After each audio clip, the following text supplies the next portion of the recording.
വേദിയിലെ ആത്മീയരായ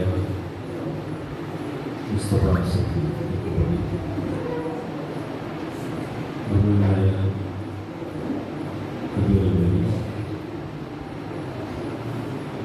മറ്റു ഈ ശാഖയുടെ പ്രിയപ്പെട്ട ഭാരവാഹികളെ, ബഹുമാനായ സഹോദരങ്ങളെ, വിദ്യാർത്ഥി യുവജന സുഹൃത്തുക്കളെ, വളരെയധികം സന്തോഷത്തോടുകൂടി അഭിമാനത്തോടുകൂടിയാണ് ഈ വർഷം ഇങ്ങനെ ഒരു ശാഖാ കൗൺസിൽ ഞാൻ ആദ്യമായിട്ട് പങ്കെടുക്കുക. ഒരു ശാഖയിൽ ഇത്രയും സജീവമായ പങ്കാളിത്തമുള്ള പ്രവർത്തകരുടെ നിര വളർത്തിയെടുക്കാൻ നിങ്ങൾക്ക് സാധിച്ചിട്ടുണ്ടെങ്കിൽ ഈ ശാഖ ഉൾപ്പെടുന്ന പ്രദേശങ്ങളിൽ നമ്മുടെ മഹത്തായ പ്രസ്ഥാനം ലക്ഷ്യം വെക്കുന്ന എല്ലാ പദ്ധതികളും 100% വിജയത്തിലെത്തിക്കാൻ തീർച്ചയായിട്ടും നമുക്ക് സാധിക്കും. അല്ലാഹു തൗഫീഖ് നൽകുമാറാകട്ടെ. എസ്കെഎസ്എഫിന്റെ ഓരോ തവണത്തെ ഈ മെമ്പർഷിപ്പ് ക്യാമ്പയിൻ എന്ത് പ്രതികൂലമായ സാഹചര്യം ഉണ്ടെങ്കിലും ഓരോ തവണയും അംഗങ്ങളുടെ എണ്ണം വർദ്ധിക്കാനാണ് പതിവ്. ശാഖകളുടെ എണ്ണം വർദ്ധിക്കാനാണ് പതിവ്. കഴിഞ്ഞ 3-4 തവണകളായി ഓൺലൈൻ സംവിധാനത്തിലൂടെയാണ് നമ്മുടെ മെമ്പർഷിപ്പ് ക്യാമ്പയിൻ നടത്തിയത്. ഓൺലൈൻ സംവിധാനത്തിലൂടെയാകുമ്പോൾ പഴയതുപോലെ നമ്മുടെ മെമ്പർഷിപ്പിന്റെ സ്ലിപ്പ് ആവശ്യക്കാർക്ക് മുറിച്ചു കൊടുത്ത് ക്യാമ്പയിൻ നടത്താൻ കഴിയില്ല. നമ്മുടെ ശാഖയിൽ നിന്ന് ആരൊക്കെയാണ് സംഘടനയുടെ അംഗങ്ങളാക്കേണ്ടതെന്ന് മുൻകൂട്ടി തീരുമാനിച്ച് അവരുടെ പേരും മറ്റു വിശദാംശങ്ങളൊക്കെ ചേർത്ത് ഓൺലൈനിൽ അപ്ലോഡ് ചെയ്ത് അതിന്റെ എല്ലാ നടപടിക്രമങ്ങളും പൂർത്തീകരിക്കുമ്പോഴാണ് അവരെ നമുക്ക് സംഘടനയുടെ മെമ്പർമാരാണ് എന്ന് ഉറപ്പുവരുത്താൻ സാധിക്കും. അത്തരം കർശനമായ സംവിധാനത്തിലൂടെ പോയിട്ട് നമ്മുടെ അംഗങ്ങൾ ഓരോ തവണയും വർദ്ധിക്കുകയാണ് ചെയ്യുന്നത്. ഈ തവണത്തെ മെമ്പർഷിപ്പ് ക്യാമ്പയിൻ വരുന്നത് സംഘടനയുടെ അദാലത്തിൽ പങ്കെടുത്തവർക്ക് മാത്രമേ മെമ്പർഷിപ്പ് ക്യാമ്പയിൻ പങ്കെടുക്കാൻ കഴിയൂ എന്നൊരു വ്യവസ്ഥയോടുകൂടിയാണ്.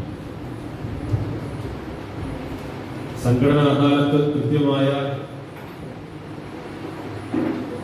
വ്യവസ്ഥകളനുസരിച്ചുകൊണ്ട് നടക്കുകയും ആ അദാലത്തിൽ പങ്കെടുത്തവർക്ക് മാത്രം മെമ്പർഷിപ്പ് ക്യാമ്പയിന് കിറ്റ് നൽകുകയും അത്തരം ശാഖകളിലൂടെ കടന്നു വരുന്ന പ്രവർത്തകർ മാത്രം സംഘടനയുടെ അംഗങ്ങളാകുകയും ചെയ്യുന്ന വലിയൊരു സ്ക്രീൻ നിർവഹിച്ചുകൊണ്ടാണ് ഈ വർഷത്തെ മെമ്പർഷിപ്പ് ക്യാമ്പയിൻ നടക്കുന്നത്. പക്ഷെ അപ്പോഴും കഴിഞ്ഞ തവണത്തേക്കാൾ കൂടുതൽ യൂണിറ്റുകളുടെ എണ്ണം വർദ്ധിച്ചു. കഴിഞ്ഞ തവണത്തേക്കാൾ അംഗങ്ങളുടെ എണ്ണവും വർദ്ധിച്ചു. അതിൽ നമ്മൾ മനസ്സിലാക്കുന്ന ഒരു സംഗതി, സംഘടനാ പ്രവർത്തനം എന്ന് പറയുന്നത് ഒരാൾക്കൂട്ടത്തെ സൃഷ്ടിക്കുകയോ ആവേശത്തിന്റെ പുറകെ കുറെ ആളുകളെ വിളിച്ചു കൂട്ടിയിട്ട് അതത് കാലത്തിനും സാഹചര്യത്തിനനുസരിച്ച് എന്തൊക്കെയോ പറയുകയും ചെയ്യുകയും ചെയ്യുന്ന ഒരു സംവിധാനമല്ല. ഒരു കൃത്യമായ സിസ്റ്റം നമ്മൾ നിലവിൽ കൊണ്ടുവരികയും ആ സിസ്റ്റത്തിന് വിധേയമാക്കി എല്ലാ പ്രവർത്തകരെയും അതിന്റെ ഭാഗമാക്കി തീർക്കുകയും അതിന്റെ പൂർണ്ണമായ അച്ചടക്കത്തോടുകൂടി മുന്നോട്ട് പോകാനുള്ള സംവിധാനം ആവിഷ്കരിക്കപ്പെട്ട് കഴിഞ്ഞാൽ സംഘടനാ രംഗത്ത് നമ്മൾ നിർണയിക്കപ്പെടുന്ന പദ്ധതികളും പരിപാടികളും വളരെ ഭംഗിയായിട്ട് നിർവഹിക്കാൻ സാധിക്കും. നമ്മുടെ കൊടക്കാട് ശാഖയുടെ കൊടക്കാട് ക്ലസ്റ്ററിന്റെ സെക്രട്ടറി എന്നോട് ഒരു പരാതി പറഞ്ഞു. കഴിഞ്ഞ തവണ അദാലത്ത് വന്ന സമയത്ത് ഞങ്ങളുടെ റിപ്പോർട്ടുകളും കാര്യങ്ങളൊക്കെ കൊടുത്തു. 100 മാർക്ക് കിട്ടേണ്ട ഞങ്ങൾക്ക് എന്തുകൊണ്ട് 99 മാർക്ക് വാങ്ങി തന്നു എന്ന് വരെ ചോദിക്കാൻ മാത്രം ഞങ്ങൾ സജ്ജരായിരുന്നു. ഒരു പടി മുന്നിൽ നിന്നുകൊണ്ട് ഈ വർഷം അതിനേക്കാൾ അദാലത്തിന് വേണ്ടിയിട്ടുള്ള എല്ലാ സംവിധാനങ്ങളും ഒരുങ്ങി. പക്ഷേ ഈ വർഷം മാർക്ക് കാര്യമൊന്നും ആരും ചോദിച്ചില്ല. അദാലത്തിന് വന്നപ്പോൾ ഇപ്പൊ ഇവിടെ വളരെ മനോഹരമായിട്ടുള്ളൊരു റിപ്പോർട്ട് കാണാൻ സാധിച്ചു. സംസ്ഥാന കമ്മിറ്റിക്ക് പോയി റിപ്പോർട്ടില്ല. അത് ഈ മനോഹരമായ റിപ്പോർട്ട് തയ്യാറാക്കി അദാലത്തിന് വേണ്ടി സമർപ്പിച്ചപ്പോ ഈ തവണ റിപ്പോർട്ടും കാര്യം വന്നു. ആ അർത്ഥത്തിൽ അതിന്റെ ഒരു ഗ്രേഡിംഗ് സ്വഭാവത്തിലൂടെ പരിശോധിക്കുന്നില്ല എന്ന് പറഞ്ഞു. അദ്ദേഹം മാഷായതുകൊണ്ട് അദ്ദേഹത്തെ മനസ്സിലാക്കുന്ന ഒരു മറുപടി ഞാൻ പറയാം. നിങ്ങൾ കൂടി മനസ്സിലാക്കാൻ വേണ്ടിയിട്ടാണ് ഞാൻ അദ്ദേഹത്തോട് നേരിട്ട് പറയാതെ ഇവിടെ വെച്ച് പറയുന്നത്. സ്കൂളിലൊക്കെ നമ്മൾ പഠിച്ചിരുന്ന സമയത്ത് നമ്മോട് പദ്യം കാണാതെ പഠിച്ചു വരാൻ വേണ്ടി പറയും. അപ്പൊ നമ്മളത് പൂർണ്ണമായിട്ട് പഠിച്ചു വന്നിട്ടില്ലെങ്കിൽ ക്ലാസ്സിൽ മാസ്റ്റർ ടീച്ചറൊക്കെ എഴുന്നേറ്റ് നിന്നിട്ട് പദ്യം ചെല്ലാൻ പറയും. അപ്പൊ അത് മുഴുവനായിട്ട് ചെല്ലാൻ സാധിച്ചിട്ടില്ലെങ്കിൽ അപ്പോൾ ടീച്ചർ പറയും, നാളെ മുഴുവനായിട്ട് കാണാതെ പഠിച്ചു വന്നിട്ടില്ലെങ്കിൽ ക്ലാസ് വരാൻ പറ്റില്ല. ഇത് മുഴുവനായിട്ട് കാണാതെ പഠിച്ച് വന്നിട്ടില്ലെങ്കിൽ നിന്നെ ക്ലാസ്സിൽ കയറ്റില്ലാൻ പറയും. അപ്പൊ നമ്മൾ വീട്ടിൽ പോയിട്ട് നേരം വെളുക്കണവരെ ഈ പദ്യം ചൊല്ലി പഠിച്ച് വന്ന് ശരിക്കും പഠിച്ചിട്ട് ക്ലാസ്സിൽ വരും. അന്ന് മാഷ് പദ്യം ജയിക്കില്ല, അന്ന് പദ്യം ജയിക്കില്ല. അപ്പോഴാണ് ഈ ചോദ്യം ചോദിക്കുന്നത്. ഇതന്നെ അദാലത്തിൽ സംഭവിച്ചത്. നിങ്ങൾ വിചാരിച്ച എല്ലാ കൊല്ലം അദാലത്തിൽ വരെ ചോദ്യം ചോദിക്കുന്ന നമ്മൾ പറഞ്ഞില്ല, നമുക്ക് ഈ സിസ്റ്റം നിലനിൽക്കലാണ് നമ്മുടെ ആവശ്യം. ഇതിൽ ചോദിക്കാത്ത, നമ്മൾ പ്രതീക്ഷിക്കാത്ത ചില കാര്യങ്ങളായിരിക്കും ഈ അടുത്ത അദാലത്തിൽ വരുന്നത്. കാരണം ഇത്തവണ ചോദിച്ചതുമായി ബന്ധപ്പെട്ട, ഇത്തവണ അന്വേഷിച്ചതുമായി ബന്ധപ്പെട്ട കാര്യങ്ങളെയൊക്കെ കുറച്ചുകൂടി ഒരു നല്ല രീതി നമ്മൾ കൈവരിച്ചിട്ടുണ്ടാകും. അപ്പൊ സംഘടനാ രംഗത്ത് നമ്മൾ ലക്ഷ്യം വെക്കുന്നത് നമുക്ക് ഒരുപാട് പദ്ധതികളും പരിപാടികളുണ്ട്. മറ്റു സംഘടനകളെ പോലെയല്ല എസ്. ഇപ്പോ ഞാൻ മണ്ണാർക്കാട് നമ്മുടെ വികായ ആക്റ്റീവ് മെമ്പർമാരുടെ ക്യാമ്പ് കഴിഞ്ഞ് വരികയാണ്. വെള്ളിയാഴ്ച തുടങ്ങിയ ക്യാമ്പാണ്. ഇന്ന് വൈകുന്നേരം മകരിന് തൊട്ട് മുമ്പാണ് അത് അവസാനിച്ചത്. വികായ ആക്റ്റീവ് മെമ്പർമാരുടെ 4ാമത് ബാച്ചാണ് ഇന്ന് പുറത്തിറങ്ങിയത്. 4ാം ബാച്ചിൽ 629 ആക്റ്റീവ് മെമ്പർമാരാണ് പുറത്തു വന്നത്. തിരുവനന്തപുരം മുതൽ കാസർഗോഡ് വരെയുള്ള നമ്മുടെ സംസ്ഥാനത്തിന് പുറമെ തമിഴ്നാട്ടിലുള്ള നീലഗിരി ജില്ലയിൽ നിന്ന്, കർണാടകയിലുള്ള ദക്ഷിണ കന്നഡ ജില്ലയിൽ നിന്ന്, കൊടക് ജില്ലയിൽ നിന്നൊക്കെ ആളുകളുണ്ട്. ദക്ഷിണ കന്നഡയിൽ നിന്ന് 127 ആളുകളുണ്ട്. 2 ബസ്സിൽ വന്നത് 3 ദിവസം. അതിലേറ്റവും കൗതുകരമായ സംഗതി നമ്മൾ മനസ്സിലാക്കണം, സംഘടനയ്ക്ക് വേണ്ടി സമർപ്പിക്കാൻ തയ്യാറായിട്ടുള്ള ആളുകളുടെ മനസ്ഥിതി. കൊടക് ജില്ലയിൽ നിന്ന് പ്രവർത്തനം വന്നത് ഇതുപോലെ കല്യാണം. നാളെ കല്യാണം. നാളെ കൊണ്ടിട്ട് ഒന്നും ക്യാമ്പിൽ കിടക്കാൻ ഒരു മാനസിക നില പറയുന്നത്. പക്ഷെ അവൻ പറയണത് ഞാൻ നാളെ ഇന്നിപ്പോ കൊടക് പോയപ്പോഴെത്താ നട്ടപ്പാതി നേരെ വീട്ടിലെത്താൻ ഒരു 100-300 കിലോമീറ്റർ ഉണ്ടാവും. പുലർച്ചെ ആളുകൾ അദ്ദേഹം എത്തുന്നു. ഞാൻ എന്റെ ജ്യേഷ്ഠനെയും എന്റെ അയൽപക്കത്തുള്ള എന്റെ സുഹൃത്തുക്കളെയും എന്റെ അടുത്ത കൂട്ടുകാരെയും നാളെ ഞാൻ ചെല്ലുന്നത് വരെയുള്ള ആ കല്യാണ ഗ്രൂപ്പിൽ വേണ്ട എല്ലാ കാര്യങ്ങളും ചെയ്യാൻ ഞാൻ ഉപയോഗിച്ചിട്ടുണ്ട്. എനിക്ക് ആക്റ്റീവ് പറയാം, പെണ്ണൊക്കെയൊന്നും പാടില്ല, ആക്റ്റീവ് പറയാം. ഞാൻ ആ താല്പര്യത്തിൽ ഇങ്ങനെ 10,000-കണക്കിന് പ്രവർത്തകർ നമ്മുടെ നാട്ടിൽ 10,000-കണക്കിന്. വേറെ ആൾ വന്നിട്ടുണ്ട്, അയാൾ ആക്സിഡന്റ് ആയിട്ട് അയാളെ കാല് മുറിഞ്ഞ് കാലിൽ സ്റ്റീലിട്ടിരിക്കുകയാണ്, നടക്കാൻ വയ്യ. പക്ഷെ ജില്ലാ തലങ്ങളിൽ 2 ക്യാമ്പിൽ പങ്കെടുത്തു. സംസ്ഥാന തലത്തിൽ നടക്കുന്ന 3 ദിവസത്തെ വൈബ്രന്റ് ക്യാമ്പിൽ മുഴുവനായിട്ട് പങ്കെടുത്താൽ ആക്റ്റീവ് മെമ്പർമാരാൻ പറ്റും. അങ്ങനെ ഈ സ്റ്റീലുള്ള കമ്പി കൊണ്ട് വാക്കർ കൊണ്ട് ഇദ്ദേഹം 3 ദിവസം ഈ ക്യാമ്പിൽ പങ്കെടുത്തു. എന്നാൽ ഒരു കരുണൊക്കെ കാണിച്ചുവിടാണ് വീട്ടിലിരിക്കാൻ പറഞ്ഞ പോലെ നമുക്ക് തിരിച്ചു പോയിക്കാം. ഇതിൽ സമർപ്പിതരായിട്ടുള്ള ഒരു ടീം അൽഹംദുലില്ല നമ്മുടെ നാട്ടിൽ.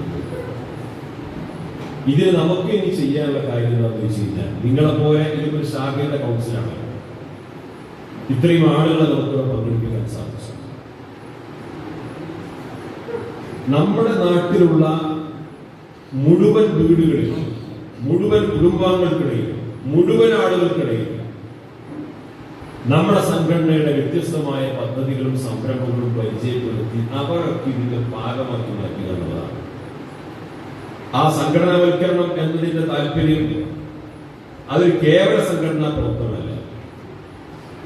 നമ്മുടെ സമുദായവുമായി ബന്ധപ്പെട്ട് വർത്തമാനകാലത്ത് നമ്മുടെ സമുദായം അനുഭവിക്കുന്ന പ്രതിസന്ധികൾക്കൊക്കെയുള്ള ശാശ്വത പരിഹാരം എന്നുള്ളത് നമ്മൾ ഓരോരുത്തരും ദീനീബോധമുള്ളവരായിട്ട് മാറുകയും വിദ്യാഭ്യാസമുള്ളവരായിട്ട് മാറുകയും നമ്മുടെ സമൂഹത്തിന്റെ പുതിയ ചുറ്റുപാടുകളെയും വെല്ലുവിളിയൊക്കെ തിരിച്ചറിഞ്ഞ് മാതൃകായോഗ്യരായി ജീവിക്കുന്ന ഒരു സമൂഹം ഉണ്ടാകുന്നതാണ്.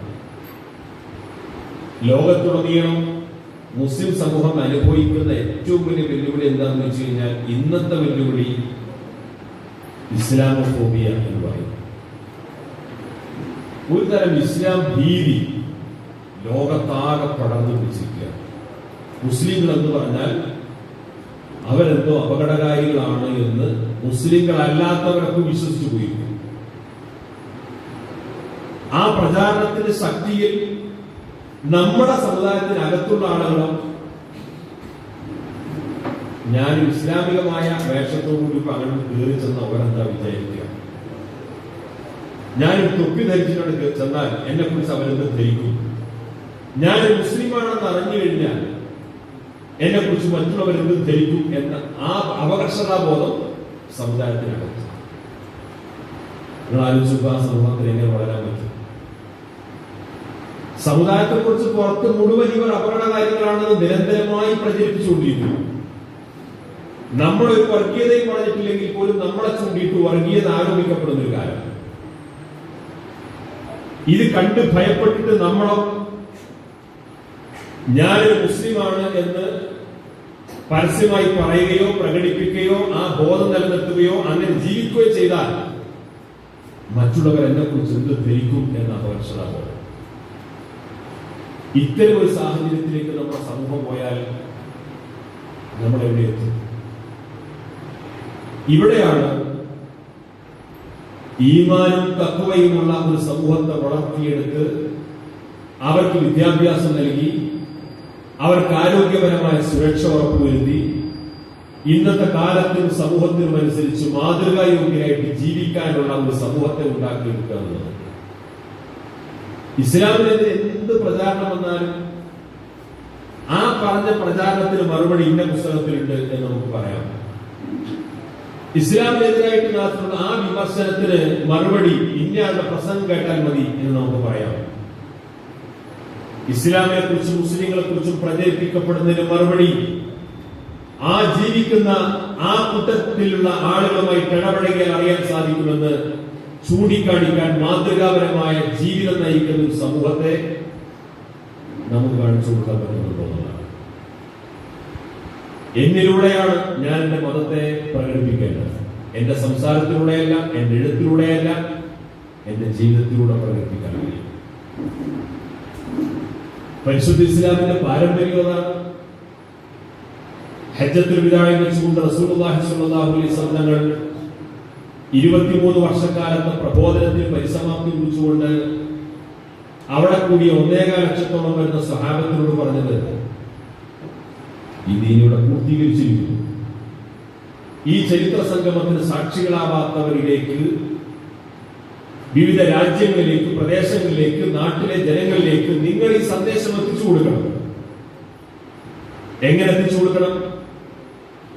1.25 ലക്ഷം ആൾക്കാരുടെ കൂടെ നിങ്ങളെല്ലാവരും കൊണ്ടുപോകാൻ വേണ്ടിയിട്ട് 1.25 ലക്ഷം കോപ്പി ഖുർആന്റെ കോപ്പിയുടെ അച്ചടിച്ച് വെച്ചിട്ട് എല്ലാവരും ഓരോരുത്തർ കൊണ്ടുപോകാം. എന്നിട്ട് നിങ്ങൾ എത്തിപ്പെടുന്ന സ്ഥലത്തൊക്കെ ഒന്ന് വായിച്ച അർത്ഥം വെച്ച് പഠിപ്പിച്ചു കൊടുത്താൽ മതി എന്നാണ് പറഞ്ഞത്. അന്ന് പരിശുദ്ധ ഖുർആൻ ഗ്രന്ഥരൂപത്തിൽ ക്രോഡീകരിക്കപ്പെട്ടിട്ടുമില്ല. വളരെ പ്രധാനപ്പെട്ട ചുമതലയാണ് സ്വഹാബത്തിനെ ഏൽപ്പിക്കുന്നത്. ഈ ദൗത്യം, ഈ സന്ദേശം നിങ്ങൾ ഈ സന്ദേശം ലഭ്യമാകാത്തവർക്ക് എത്തിച്ചു കൊടുക്കുക. ചരിത്രത്തിൽ കാണാൻ സാധിക്കും, ചിലരുടെ ഒട്ടകമൊക്കെ ഏത് ഭാഗത്തേക്കാണ് തിരിഞ്ഞു നിന്നത് ആ ഭാഗത്തേക്ക് തന്നെ ഒട്ടകത്തെ ഓടിച്ചുകൊണ്ട് പോയി എന്നതാണ്. ഭൗതികമായ എല്ലാ സമ്പാദ്യങ്ങളും സുഖസൗകര്യങ്ങളും മാറ്റിവെച്ച് റസൂലുള്ളാഹി സ്വല്ലല്ലാഹു അലൈഹി വസല്ലം തങ്ങളെ ഏൽപ്പിച്ച ദൗത്യ നിർവഹണത്തിന് വേണ്ടി രാജ്യങ്ങളിലേക്ക് അവർ യാത്രയാവുക. എന്നിട്ട് അവിടെ പോയിട്ട് അവിടുത്തെ തദ്ദേശീയരുടെ ഭാഷയിൽ അവർക്ക് സംസാരിക്കാൻ കഴിയുമോ? അവിടുത്തെ ആളുകൾക്ക് മനസ്സിലാക്കാൻ കഴിയുന്ന അവരുടെ ഭാഷയും ലിപിയിലും അവർക്ക് എഴുതാൻ കഴിയും. അവരെന്താ ചെയ്തത്? ഓരോ പ്രദേശങ്ങളിലും പോയിട്ട് അവർ മാതൃകായോഗ്യരാക്കി ജീവിച്ചു. ആ വിശുദ്ധമായ ജീവിതം കണ്ടുകൊണ്ട് ഇതിൽ മാതൃകാ സമൂഹമാണെന്ന് തിരിച്ചറിവുണ്ടാകും. ആ മാതൃകാപരമായ ജീവിതം കണ്ടുകൊണ്ട് ഇതാണ് യഥാർത്ഥ വിമോചനത്തിന്റെ മാർഗമെന്ന് മറ്റുള്ളവർ തിരിച്ചറിയുന്നു. നാം തിരിച്ചറിയേണ്ടത് ഇസ്ലാമിനും മുസ്ലിങ്ങൾക്കുമെതിരെ വ്യാപകമായ ദുഷ്പ്രചാരണങ്ങൾ നടക്കുമ്പോൾ നമ്മളുമായി ഇടപെടൽ ജീവിക്കുന്ന ഒരു ഹൈന്ദവ സഹോദരന് പറയാൻ കഴിയണം. നമ്മളെ കൂടെ പഠിക്കുന്ന ഒരു ക്രിസ്തീയ സഹോദരന് പറയാൻ കഴിയണം. നമ്മളെ കൂടെ കച്ചവടം നടത്തുന്ന, നമ്മളുമായി ഇടപെടുന്ന മറ്റു സഹോദര സമുദായത്തിൽപ്പെട്ടവർക്ക് പറയാൻ കഴിയണം, എന്റെ അന്യായ സുഹൃത്തുണ്ട്, അവൻ നിങ്ങൾ പറയുന്ന രീതിയിൽ ജീവിക്കുന്നവരല്ല. അവരിലൂടെ ഞാൻ കണ്ടനുഭവിച്ച ഇസ്ലാം നിങ്ങൾ ഈ പ്രചരിപ്പിക്കപ്പെടുന്ന ഇസ്ലാമല്ല. അവരിൽ നിന്ന് ഞാൻ കണ്ട എന്റെ മുസ്ലിം സുഹൃത്ത് നിങ്ങൾ ഈ പറയപ്പെടുന്ന മുസ്ലിം അല്ല എന്ന് നമ്മുടെ കൂടെ നടക്കുന്ന, നമ്മളുമായി ഇടപെടുന്ന നമ്മുടെ സഹോദര സമുദായത്തിൽപ്പെട്ട ആളുകൾക്ക് പറയാൻ കഴിയും. അതിന് നമ്മൾ എന്ത് വേണം? നമ്മൾ മാതൃകായോഗ്യരായിട്ട് ജീവിക്കണം. അടിസ്ഥാനപരമായിട്ട് ഒരു സംഘടനാ പ്രവർത്തകൻ എന്ന രീതിയിൽ നമുക്ക് നിർവഹിക്കാൻ ഉത്തരവാദിത്വം നമ്മൾ സ്വയം മാതൃകായോഗ്യനാവുക എന്നതാണ്. നമ്മൾ സ്വയം മാതൃകായോഗ്യനാവുക. നമ്മൾ എത്ര സജീവ സംഘാടകരായിട്ട് കാര്യമില്ല, എത്ര ആത്മാർത്ഥം നടത്തിയിട്ടും കാര്യമില്ല, എത്ര അധ്വാനിക്കാൻ ശ്രദ്ധരായിട്ടും കാര്യമില്ല. നമുക്ക് വ്യക്തിശുദ്ധി ഉണ്ടാകും. നമ്മുടെ വ്യക്തിജീവിതം വിശുദ്ധമായിരിക്കും. ചില ആളുകളൊക്കെ പറയാറുണ്ട്, നമ്മുടെ ചില ആളുകളെ ചൂണ്ടിയിട്ട് പറയും, അവനെ ഏൽപ്പിച്ചാൽ മതി, ഭംഗിയായിട്ട് ആ കാര്യം പൂർത്തിയാക്കി തരും. നിങ്ങൾ ആ കാര്യം അവനെ ഏൽപ്പിച്ചാൽ മതി, എല്ലാത്തിലും വിളിക്കണം, നല്ല കഴിവുള്ള ചെറുപ്പക്കാരനാണ്, വളരെ ഉഷാറാണ്, നിങ്ങൾ അവരെ ഏൽപ്പിച്ചാൽ മതി. എന്നിട്ട് അവസാനം പറയും, കാശൊന്നും ഉണ്ടെങ്കിൽ കൊടുക്കരുത്. എന്തായാലും അർത്ഥം ആൾ ഉഷാറാണ്, പക്ഷെ ഇടപാടൊന്നുമില്ല. അതുകൊണ്ട് പോയില്ലേ, അതോടുകൂടി പോയി. എന്താ? സാമ്പത്തിക ഇടപാടുകൾക്ക് നമ്മൾ അത്ര പോരാ എന്ന് പറഞ്ഞാൽ അതിന്റെ അർത്ഥം എന്താ? നമ്മൾ വിശ്വസ്തനല്ല. നമ്മൾ വിശ്വസ്തനല്ല. വലിയ വാഴ പരിപാടി നടക്കുകയാണ്. വളരെ സജീവ സംഘാടകരും വളണ്ടിയർമാരും എല്ലാവരും ഉണ്ട്. അപ്പൊ ഒരാൾ വിളിച്ചിട്ട് പറയാം, കുട്ടികളെ ഉഷാറാണ്, നല്ല പരിപാടിയൊക്കെ ഭംഗിയായിട്ട് നടക്കുന്നുണ്ട്, പിന്നെ മറ്റേ കുട്ടിനെ ആ പെണ്ണുങ്ങളെ ഭാഗത്ത് പിരിവെന്ന് പറഞ്ഞേക്കുന്നുണ്ടോ? എന്താ ഇതിന്റെ അർത്ഥം? നമ്മൾ വിശ്വസ്തനല്ല, നമ്മൾ മാതൃകായോഗ്യരാണ്, സത്യസന്ധരാണ്.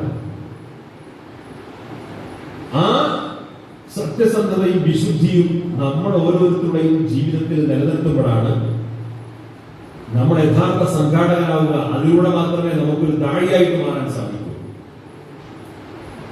അങ്ങനെ വ്യക്തിത്വമുള്ള, സൽസ്വഭാവിയായിട്ടുള്ള, മറ്റുള്ളവർക്ക് ഒരു മാതൃകയാക്കാൻ ഇഷ്ടപ്പെടുന്ന ഒരു പ്രവർത്തകരായിട്ട് നമുക്ക് വളർന്നു വരാൻ സാധിച്ചാൽ പിന്നെ രക്ഷിതാക്കൾ തന്നെ പറയും, അവൻ പോകുന്ന മീറ്റിങ്ങിനാണെങ്കിൽ എന്റെ കുട്ടി പോയിക്കോ, അവൻ പോകുന്ന സമ്മേളനത്തിലാണെങ്കിൽ നിനക്ക് പോകാം, അവൻ പ്രവർത്തിക്കുന്ന സംഘടനയിലാണെങ്കിൽ എന്റെ കുട്ടി പോയിക്കോ. എന്താ കാരണം? ഒരു മാതൃക ആളുകൾ നേരിട്ട് കാണുക. ഇത് തിരിച്ചു പറയാൻ അവസരം നമ്മൾ ഉണ്ടാക്കി കൊടുക്കുന്നത്. സംഗതി സമസ്തി SKS ഒക്കെ തന്നെയാണ്. പക്ഷെ ഹോരങ്ങളുടെ നേതാവ് എന്ന് ചോദിച്ചാൽ പോയില്ലേ? നന്നായിട്ട് ശ്രദ്ധിക്കണം, നന്നായിട്ട് ശ്രദ്ധിക്കണം. നമ്മളറിയാതെ നമ്മൾ നിരീക്ഷിക്കപ്പെടുന്നത്.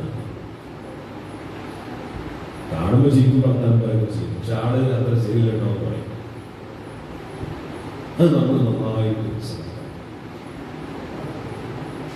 നമ്മൾ ദീനീ സംഘടനയുടെ പ്രവർത്തകരാണ്, ദീനീ സംഘടനയുടെ പ്രവർത്തകരാണ്.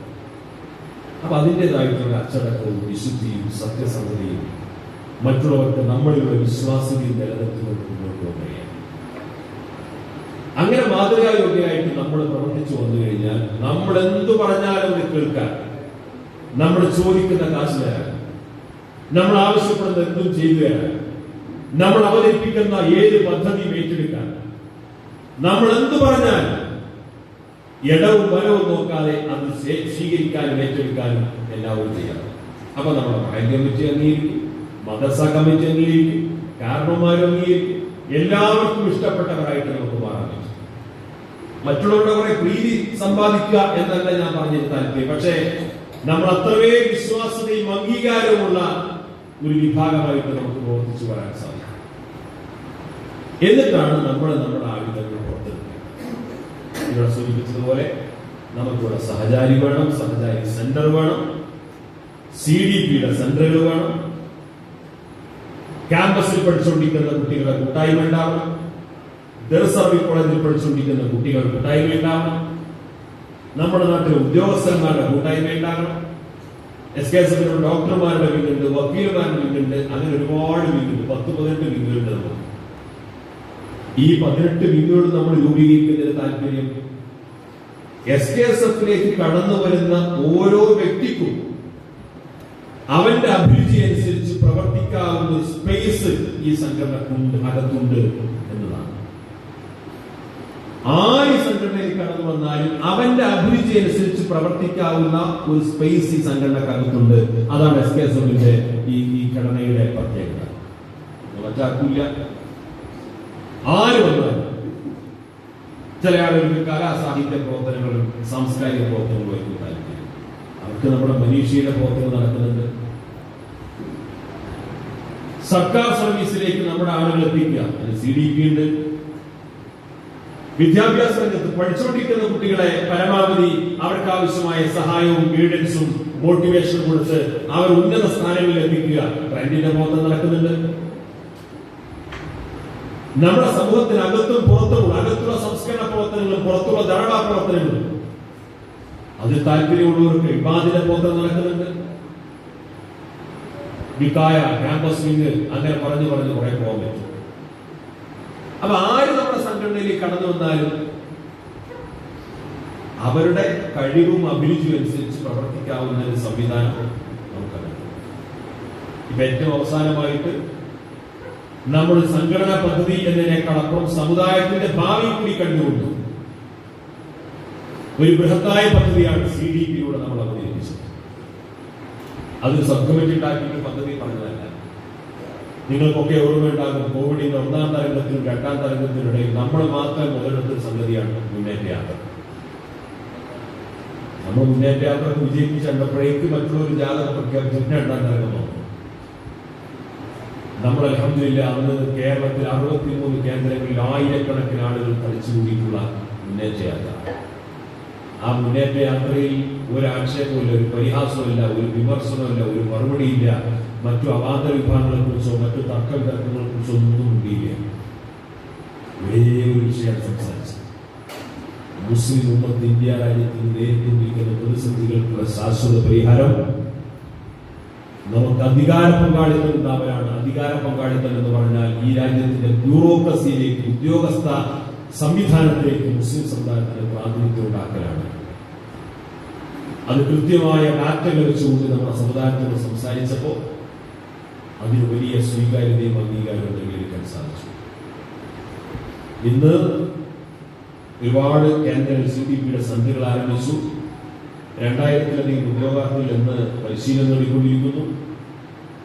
ഇനി UPSCയുടെ SSCയുടെ പരീക്ഷാ പരിശീലനത്തിനുള്ള അപേക്ഷ ക്ഷണിച്ചിരിക്കുന്നു. റോബോട്ടിക്സുമായി ബന്ധപ്പെട്ടിട്ടുള്ള ഒരു പുതിയ കോഴ്സ് നമ്മൾ ആരംഭിക്കുന്നു. ആ കോഴ്സ് പഠിച്ച് ജോലിയായതിനു ശേഷം ഫീസ് കൊടുത്താൽ മതി. അങ്ങനെയെങ്കിലും കുറച്ച് ആളുകൾ വരട്ടെ വിചാരിച്ചു. കോഴ്സിന് ഫീസ് വേണ്ട, കോഴ്സ് കഴിഞ്ഞ് ജോലിയായി ശമ്പളം കിട്ടിയിട്ട് അതിന്റെ ഫീസ് കൊടുത്താൽ മതി. റോബോട്ടിക്സുമായി ബന്ധപ്പെട്ട കോഴ്സ് ഇപ്പോൾ CDP ആരംഭിക്കുക. ഞാൻ പറഞ്ഞു വരുന്ന കാര്യം, ഇതിന്റെയൊക്കെ താല്പര്യം എന്താണ്? ഞങ്ങൾക്ക് സംഘടനാ പ്രവർത്തനം നടത്തുന്നുണ്ട് എന്ന് നാരാണ് അറിയിക്കാൻ ഇതിന്റെ ആവശ്യമൊന്നുമില്ലല്ലോ. നമ്മൾ ഇടക്കിടക്ക് എന്തെങ്കിലും പരിപാടി വെച്ചിട്ട് ഇങ്ങനെ പോയാൽ മതി. അതിന് കുറെ നോട്ടീസും ബോർഡും വെച്ച് പ്രസവത്തിലേക്ക് പോയാൽ മതി. സംഘടന സജീവമാണെന്ന് പറയാൻ മതി. പക്ഷെ അത് പോരാ.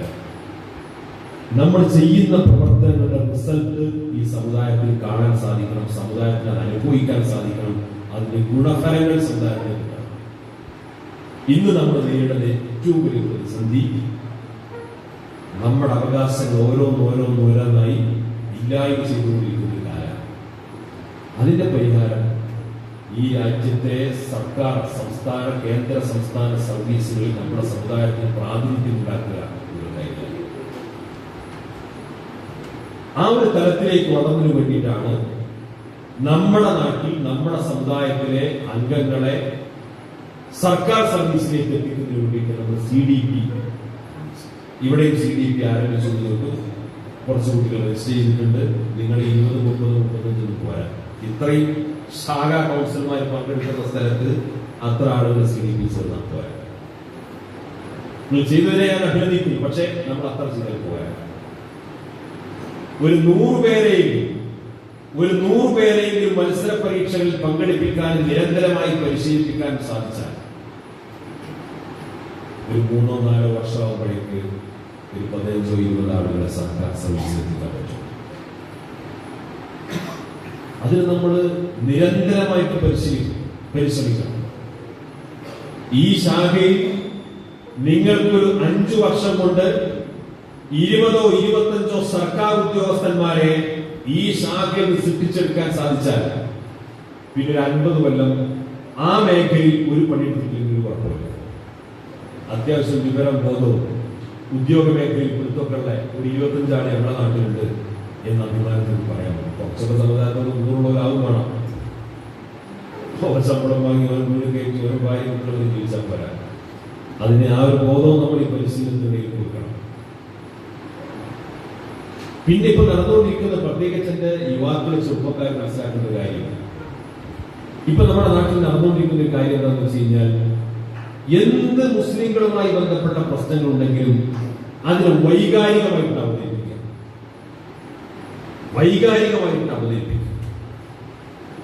ആ വൈകാരികമായ അവതരണത്തോടുകൂടി ഇത്തരം കാര്യങ്ങളിൽ നമ്മോട് സഹകരിക്കാൻ താല്പര്യമുള്ള സഹോദര സമുദായത്തിൽപ്പെട്ട ആൾക്കാർ പോലും ഒന്നും മാറിയിട്ടു. ഇതിപ്പോ എങ്ങോട്ട് അർത്ഥമൊന്നും അറിയില്ല. ആ രീതിയിലാണ് ഇവരെ ഭാഷയും ശൈലിയും മുദ്രാവാക്യമൊക്കെ. അപ്പൊ അതിനെന്ത് വേണം? വളരെ വിവേകത്തോടുകൂടി, വളരെ ബുദ്ധിപരമായി ഇത്തരം കാര്യങ്ങളെ സമീപിക്കുക എന്നത് പ്രധാനമാണ്.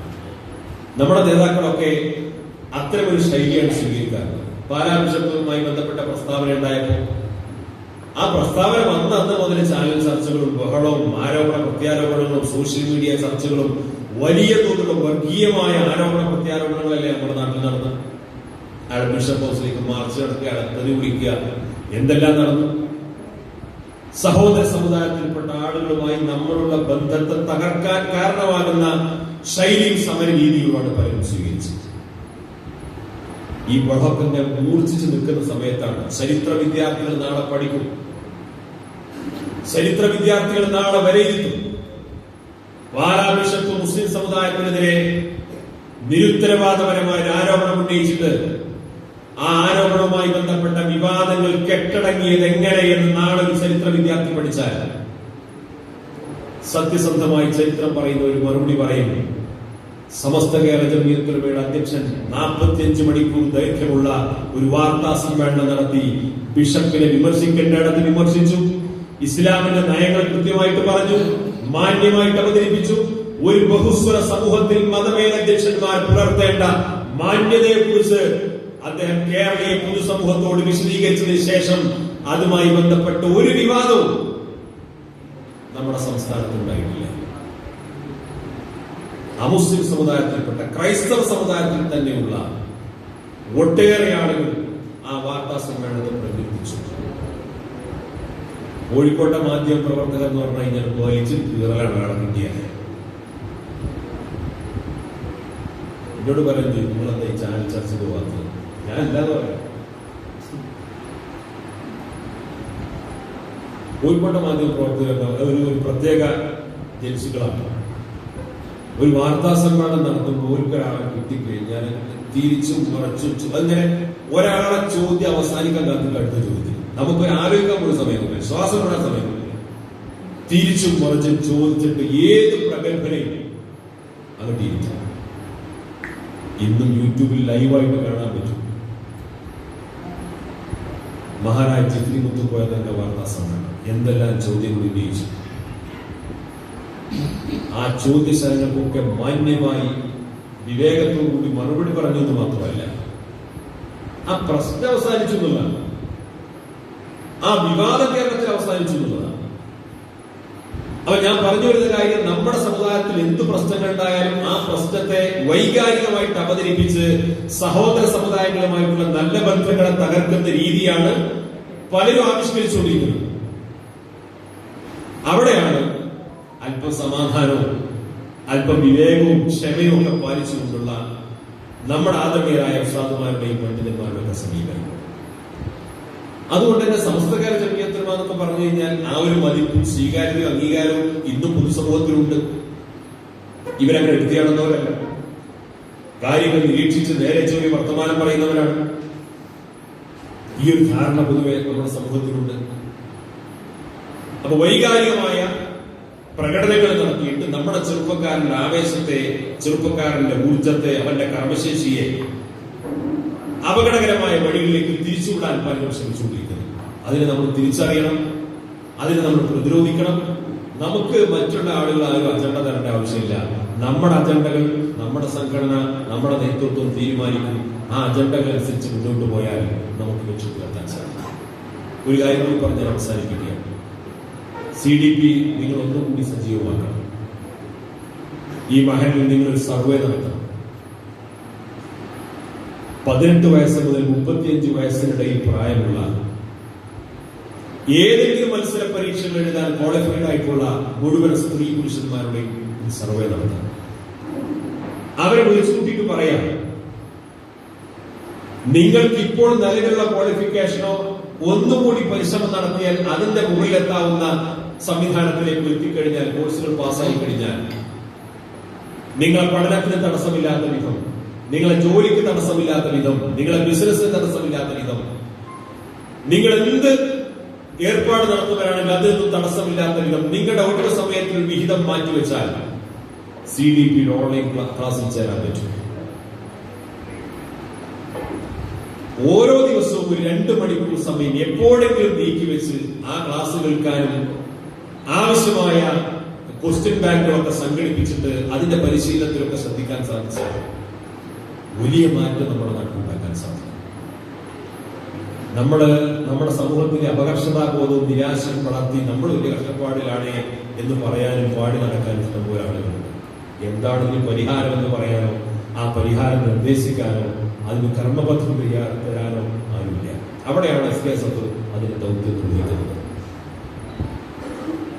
നമ്മുടെ രാജ്യത്ത് മുസ്ലിം സമുദായം ന്യൂനപക്ഷമാണ് എന്ന വല്ലാത്തൊരു അപകർഷതാബോധമാണ് നമ്മളെ അലട്ടുന്നത്. നമ്മൾ ന്യൂനപക്ഷമല്ലേ, മുസ്ലിങ്ങൾ ന്യൂനപക്ഷമല്ലേ, നമുക്ക് ഒരുപാട് പ്രയാസങ്ങളും കഷ്ടപ്പാടുണ്ട്. അപ്പൊ നമുക്ക് ഇങ്ങനത്തെ തന്നെ പോകാൻ പറ്റുള്ളൂ എന്ന് നമ്മളിങ്ങനെ തീരുമാനിച്ചിരിക്കുകയാണ്. നമുക്ക് ഇങ്ങനത്തെ തന്നെ പോകാൻ പറ്റുള്ളൂ, നമുക്കതൊക്കെ സംഭവിക്കാനുള്ളൂ, നമ്മൾ മുസ്ലിങ്ങളല്ലേ, നമ്മൾ ന്യൂനപക്ഷമല്ലേ എന്നൊരു തോന്നലാണ്. ഇന്ത്യ രാജ്യത്തെ ഏറ്റവും ചെറിയ ന്യൂനപക്ഷങ്ങളിൽ ഒരു വിഭാഗമാണ് ഈ രാജ്യത്തെ പാർസി വിഭാഗം. ഇന്ത്യയിലെ മൊത്തം പാർസികളുടെ ജനസംഖ്യ എത്രയാന്ന് ചോദിച്ചു കഴിഞ്ഞാൽ 1,00,000 തികയില്ല. ഒരു 70,000-80,000 ഒക്കെ ഇപ്പോൾ ഗൂഗിളിൽ സെർച്ച് ചെയ്തിട്ടാണ് 80,000 ആളുകൾ മാക്സിമം. ഇന്ത്യയിലെ ന്യൂനപക്ഷ വിഭാഗം ഏറ്റവും ചെറിയ ന്യൂനപക്ഷങ്ങളിൽ ഒന്നാണ്. 1,00,000 ജനസംഖ്യ തികയില്ല. ഇന്ത്യയിലെ മൊത്തം ജനസംഖ്യ എത്രയാണ്? 135 കോടിയിലധികം. 135 കോടിയിലധികം ജനസംഖ്യയുള്ള ഒരു ജനാധിപത്യ രാജ്യത്ത്, വോട്ടിനനുസരിച്ചുകൊണ്ട് ഭരണാധികാരികളെ തെരഞ്ഞെടുക്കുന്ന ഒരു രാജ്യത്ത് 1,00,000 പോലും ജനസംഖ്യ തികയാത്ത ഒരു ജനവിഭാഗത്തിന് എന്ത് പ്രസക്തിയാണ്? ഒരു പഞ്ചായത്തിലെ വാർഡിൽ പോലും ഒരു സ്കോപ്പില്ല എന്നുള്ള. ഇന്ത്യയിലെ ഏതെങ്കിലും ഒരു പഞ്ചായത്തിലെ വാർഡിൽ സ്ഥാനാർത്ഥിയായി നിൽക്കുന്ന പോലും വല്ല പിന്നാലെ നടക്കില്ല. കോഴിക്കോട്ട് ഒരു പാർസി കുടുംബമുണ്ട്, ഒരു പാർസി കുടുംബം കോഴിക്കോട്ട്. കണ്ണൂർ ജില്ലയിൽ 2 പാർസി കുടുംബമുണ്ട്. എറണാകുളം ജില്ലയിൽ 2-3 ഉണ്ട്. കേരളത്തിലാകെ ഒരു ഡസനിൽ താഴെ ഒരു പാർസി കുടുംബം. കേരളത്തിലാകെ ഒരു ഡസനിൽ താഴെയാണ് പാർസി കുടുംബം. ഇന്ത്യയിൽ ആകെപ്പാടുള്ളത് 70,000-80,000 ഇടയിൽ. ഇന്ത്യയിലെ ഒരു രാഷ്ട്രീയ പാർട്ടി തിരിഞ്ഞുപോകില്ല, ആർക്കും ആവശ്യമില്ല. പ്രത്യേകിച്ച് സ്വാധീനം ചെലുത്താൻ കഴിവുള്ള വിശേഷമുള്ളവരല്ല, ആരും തിരിഞ്ഞുപോകില്ല, ആർക്കും വേണ്ട, ആർക്കും ഭീഷണിയല്ല. 135 കോടി ജനങ്ങൾ തിങ്ങി താമസിക്കുന്ന, തെരഞ്ഞെടുപ്പിലൂടെ ഭരണാധികാരിയെ തെരഞ്ഞെടുക്കുന്ന ഒരു ജനാധിപത്യ രാജ്യത്ത് 1,00,000-ൽ താഴെയുള്ള ഒരു ന്യൂനപക്ഷം എന്ന് പറഞ്ഞു കഴിഞ്ഞാൽ ഒരവകാശവും വകവെച്ചു കൊടുക്കാത്ത, ഏത് സമയത്തും വംശനാശം സംഭവിക്കപ്പെടാവുന്ന ഒരു വിഭാഗമായിട്ട് കാണാൻ സാധിക്കും. വസ്തുത അതല്ല. ഇന്ത്യയിലെ 10 കോർപ്പറേറ്റുകളെ പരിശോധിച്ചാൽ അതിൽ പാർസികളുണ്ട്. ഇന്ത്യയിലെ സുപ്രീം കോടതി ജഡ്ജിമാരുടെ ലിസ്റ്റ് പരിശോധിച്ചാൽ അതിൽ പാർസികളുണ്ട്. ഇന്ത്യയിലെ IAS ഓഫീസർമാരുടെ ലിസ്റ്റ് പരിശോധിച്ചാൽ അതിൽ പാർസികളുണ്ട്. ഇന്ത്യയിൽ IPS ഓഫീസർമാരുടെ ലിസ്റ്റ് പരിശോധിച്ചാൽ അതിൽ പാർസികളുണ്ട്. കേന്ദ്ര ഗവൺമെന്റ് കേന്ദ്ര സെക്രട്ടറിമാരുടെ ലിസ്റ്റ് പരിശോധിച്ചാൽ അതിൽ പാർസികളുണ്ട്. എന്താ കാരണം? അവരെ ആരും ഭയപ്പെട്ടതുകൊണ്ടല്ല, പക്ഷെ അവർക്കൊരു സ്വയം ഭയമുണ്ടായി. നമ്മൾ കുറച്ച് ആൾക്കാരുണ്ട്, നമുക്ക് നമ്മുടെ അസ്തിത്വവും വ്യക്തിത്വവും ഉയർത്തിപ്പിടിച്ചുകൊണ്ട് ഇവിടെ ജീവിക്കണമെങ്കിൽ അധികാര പങ്കാളിത്തത്തിലേക്ക് നമ്മൾ എത്തണം. നമ്മുടെ അധികാര പങ്കാളിത്തം എങ്ങനെയാണ്? തെരഞ്ഞെടുപ്പിലൂടെ നമുക്ക് അധികാര പങ്കാളിത്തം ഉണ്ടാക്കാൻ കഴിയില്ല. രാഷ്ട്രീയ പാർട്ടികളുടെ മുമ്പിൽ പോയിട്ട് വിലപേശിയിട്ട് നമുക്ക് അധികാര പങ്കാളിത്തം ഉണ്ടാക്കാൻ കഴിയില്ല. അവർ തിരിച്ചറിഞ്ഞു, നമുക്ക് നിലനിൽപ്പ് വേണമെങ്കിൽ, നമുക്ക് നമ്മുടെ ഐഡന്റിറ്റി നിലനിർത്തി മുന്നോട്ട് പോകണമെങ്കിൽ, നമ്മുടെ കുടുംബത്തിൽ ജനിക്കുന്ന ഓരോ കുട്ടിയും അവന്റെ കഴിവും ശേഷിയും അവന്റെ സ്കില്ലും പരിശോധിച്ച് അവരെ എങ്ങനെല്ലാം വളർത്തി വലുതാക്കി പരിശീലിപ്പിച്ച് ഉന്നത സ്ഥാനങ്ങളിൽ എത്താൻ സാധിക്കുമോ പരമാവധി ഉന്നത തലങ്ങളിലെത്തി രാജ്യത്തിന്റെ പ്രധാനപ്പെട്ട കീ പോയിന്റ് എത്തിക്കാൻ വേണ്ടി ഓരോ രക്ഷിതാവും, ആ കുട്ടിക്ക് ജന്മം നൽകിയ ഓരോ മാതാപിതാക്കളും അതിനുവേണ്ടി പരിശ്രമിച്ചു. ഇന്ത്യ രാജ്യത്തെ പാർസി വിഭാഗം ആർക്കും നുള്ളി നോവിക്കാൻ പോലും സാധിക്കാത്ത വിധം നിർണായകമായ അധികാര ഘടനയിൽ സ്വാധീനമുള്ള ഒരു വിഭാഗമായിട്ട് അവർ മാറിക്കഴിഞ്ഞു. അതുകൊണ്ട് ന്യൂനപക്ഷമാണ്. നമുക്ക് നമ്മുടെ വോട്ട് ബാങ്കുകളൊക്കെ ഭിന്നിച്ചു പോയിരിക്കുന്നു, നമ്മൾ അസംഘടിതരാണ്, നമ്മൾ ഒരുപാട് സംഘടനകളായിട്ട് കഴിഞ്ഞുകൊണ്ടിരിക്കുകയാണ്, നമ്മൾ കഷ്ടപ്പാടിലാണ് എന്ന് പറഞ്ഞ് നിരാശ വളർത്തി, ആ നിരാശയെ മൂർച്ഛിപ്പിച്ച്, നിരാശയെ വളർത്തി വലുതാക്കി തീവ്രമായ വൈകാരികമായ ശൈലിയിലേക്ക് സമൂഹത്തെ കൊണ്ടുവരികയല്ല വേണ്ടത്. നമ്മുടെ സമുദായത്തിൽ വളർന്നു വരുന്ന ചെറുപ്പക്കാരെ പഠിപ്പിച്ചും പരിശീലിപ്പിച്ചും വളർത്തിയെടുത്ത് അവർ ഓരോരുത്തരുടെയും കഴിവുകളും ശേഷിയും നിർണയിച്ച് അവരുടെ സമൂഹത്തിന്റെ ഉന്നത സ്ഥാനങ്ങളിലേക്ക് എത്താൻ ആവശ്യമായ പരിശ്രമം നടത്തുന്ന ഒരു ടീം നമ്മുടെ ഓരോ മുസ്ലിം മഹല്ലുകളിലും വളർന്നു വന്നു കഴിഞ്ഞാൽ ഇന്ത്യ രാജ്യത്ത് മുസ്ലിം സമുദായത്തെ വെല്ലുവിളിക്കാൻ ആർക്കും സാധിക്കാത്ത വിധം ഒരു നിർണായകമായ ശക്തിയായി, ആരെയും തോൽപ്പിക്കാനല്ല, പക്ഷേ നമുക്ക് നമ്മുടെ അഭിമാനകരമായ അന്തസ്സും വ്യക്തിത്വവും നേടിയെടുത്തുകൊണ്ട് മുന്നോട്ട് പോകാൻ സാധിക്കുന്ന ഒരു സാഹചര്യം വരും. ഇതൊന്നും നടക്കാത്ത കാര്യമല്ല. ഇത് നടക്കാത്ത കാര്യമല്ല. മുസ്ലിങ്ങൾക്ക് സമാനമായ വെല്ലുവിളികൾ നേരിട്ട ഇന്ത്യയിലെ സിഖ് സമുദായം നേടിയെടുത്തിട്ടുണ്ട്.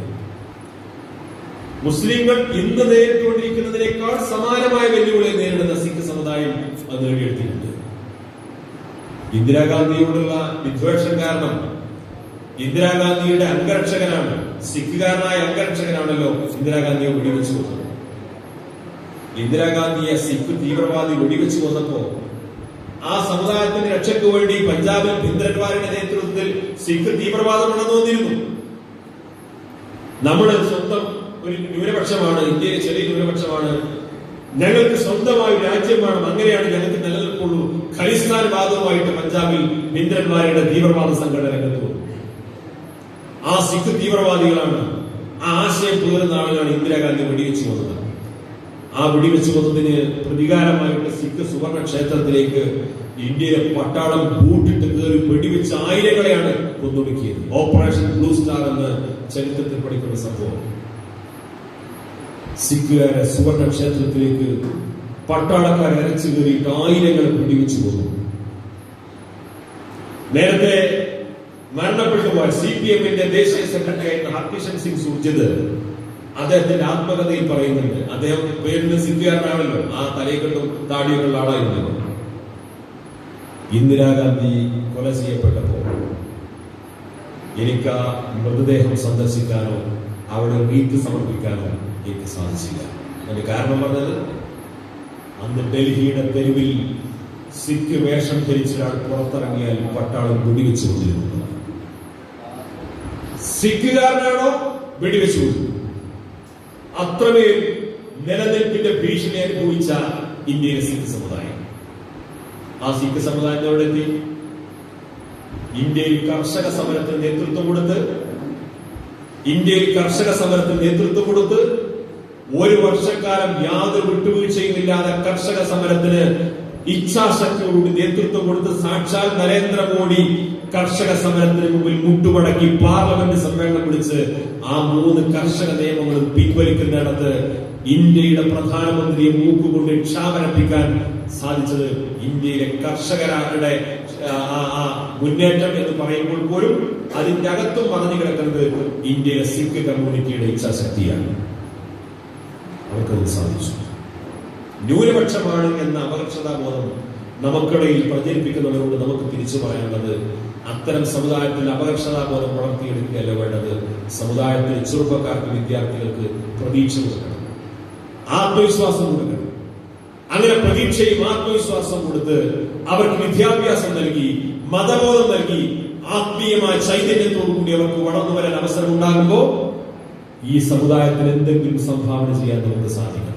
നമ്മൾ ഓരോരുത്തരും ചിന്തിക്കേണ്ടത്, ഞാൻ SKSF-ന്റെ പ്രവർത്തകനായിരുന്ന കാലത്ത്, നാളെ നമുക്ക് പറയാൻ സാധിക്കും, ഞാൻ SKSF-ന്റെ പ്രവർത്തകനായിരുന്ന കാലത്ത് എനിക്ക് എന്റെ സമുദായത്തിന്റെ നന്മക്കും ഗുണത്തിനും ഭാവി ഭദ്രമാക്കുന്നതിനു വേണ്ടി ഇന്നാലിന്റെ പദ്ധതികളും പരിപാടികളും നടന്ന സമയത്ത് എനിക്കും അതിൽ പങ്കാളിത്തം വഹിക്കാൻ സാധിച്ചിട്ടുണ്ട്. ഞാൻ 10 കുട്ടികളെ അവരെ നേരിൽ കണ്ട് സംസാരിച്ച് അവരെ വിളിച്ചു കൊണ്ടുവന്നിരുന്ന് ഞാനും CDP-യിൽ ചേർത്തിട്ടുണ്ട്.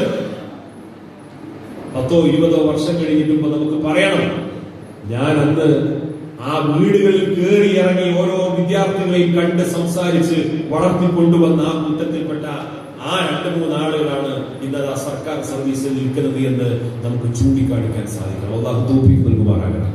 അതുകൊണ്ട് കുറെ സംഘടനകൾ നാട്ടിലുണ്ട്. അതേപോലെ നമ്മളൊരു സംഘടനയായിട്ട് ഇറങ്ങുക, നമ്മൾ ഒഴിവനുസരിച്ചൊക്കെ യോഗം കൂടുക, ഒഴിവനുസരിച്ചൊക്കെ എന്തെങ്കിലും പരിപാടി കാര്യങ്ങളൊക്കെ പോവുക, അടുത്ത സമ്മേളനത്തിലൊക്കെ പോവുക. അങ്ങനെ ഒരു നേരം നോക്കിന്റെ പരിപാടിയല്ല ഒരിക്കലും SKSF അങ്ങനെ ആക്കാനും പാടില്ല. ഇതിന് കൃത്യമായ പദ്ധതികളും പരിപാടികളും അജണ്ടയും ഒക്കെ ഉണ്ട്. അത് അതാത് വിഷയങ്ങളിൽ അറിവും പ്രാപ്തിയും കഴിവുള്ള ആളുകളൊക്കെ ആയിട്ട് നമ്മൾ നിരന്തരമായിട്ട് സംവദിച്ചും സംസാരിച്ചും ചർച്ച ചെയ്തും രൂപപ്പെടുത്തിയിട്ടുള്ള പദ്ധതികളും പരിപാടികളൊക്കെയാണ്. തീർച്ചയായിട്ടും അത് നമ്മുടെ സമൂഹത്തിന്റെ ഗുണത്തിന് വേണ്ടിയിട്ടാണ്, ഈ ഉമ്മത്തിന്റെ നന്മക്ക് വേണ്ടിയിട്ടാണ്. അഖിലുസുന്നത്ത് വൽ ജമാഅയുടെ ആശയാദർശങ്ങൾക്ക് അനുസരിച്ചുകൊണ്ട് ജീവിക്കുന്ന വിദ്യാസമ്പന്നരായ നാം ഒരു ബഹുസ്വര സമൂഹത്തിലാണ് ജീവിക്കുന്നത് എന്ന ബോധത്തോടുകൂടി മുന്നോട്ട് പോകുന്ന, എല്ലാ അർത്ഥത്തിലും മാതൃകായോഗ്യമായിട്ട് ജീവിക്കാൻ സാധിക്കുന്ന ഒരു സംഘടനാ ഘടനയാണ് SKS വിഭാവന ചെയ്യുന്നത്. അതുകൊണ്ട് നല്ല പ്രതീക്ഷയോടുകൂടി ആത്മവിശ്വാസത്തോടുകൂടി ഈ പദ്ധതികളും പരിപാടികളൊക്കെ ഏറ്റെടുക്കാനും വിജയിപ്പിക്കാനും നിങ്ങൾ ഓരോരുത്തരും മുന്നോട്ട് വരണമെന്ന് മാത്രം അഭ്യർത്ഥിച്ചുകൊണ്ട് സമയം ദീർഘിച്ചെങ്കിൽ എന്നോട് ക്ഷമിക്കണം. നിങ്ങളുടെ പ്രാർത്ഥനകളൊക്കെ ഈ വിനീതനെ കൂടി ഉൾപ്പെടുത്തണമെന്ന് വസിയത്ത് ചെയ്തുകൊണ്ട് അൽഹംദുലില്ലാഹി റബ്ബിൽ ആലമീൻ.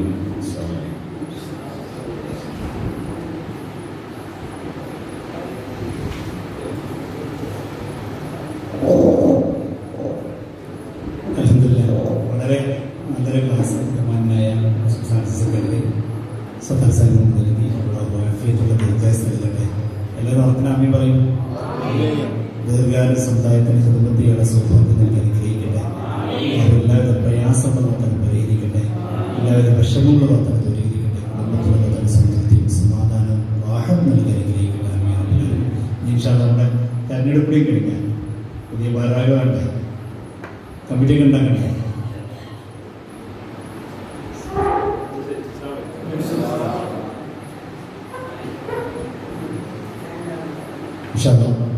കമ്മിറ്റിയോട് ഉണ്ടാക്കി നമ്മൾ ഭക്ഷണമൊക്കെ റെഡിയാക്കിയത് അതിനുമുമ്പ് ഭക്ഷണമൊക്കെ ബാലൻസ് ആണ്. അപ്പോൾ ഇൻഷാല്ലാ റിപ്പോർട്ട് അവതരിപ്പിക്കാൻ വേണ്ടി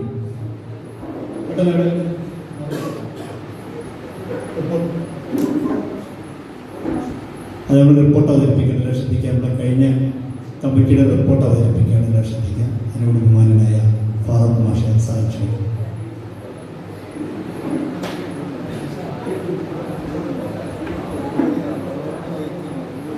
പക്ഷെ അതിന് മുമ്പ് നമ്മുടെ കണക്ക് നമ്മുടെ ബഹുമാനായ ജനറൽ സെക്രട്ടറി വളരെ നല്ല പ്രവർത്തനം കാഴ്ചവെച്ച സെക്രട്ടറിയാണ്.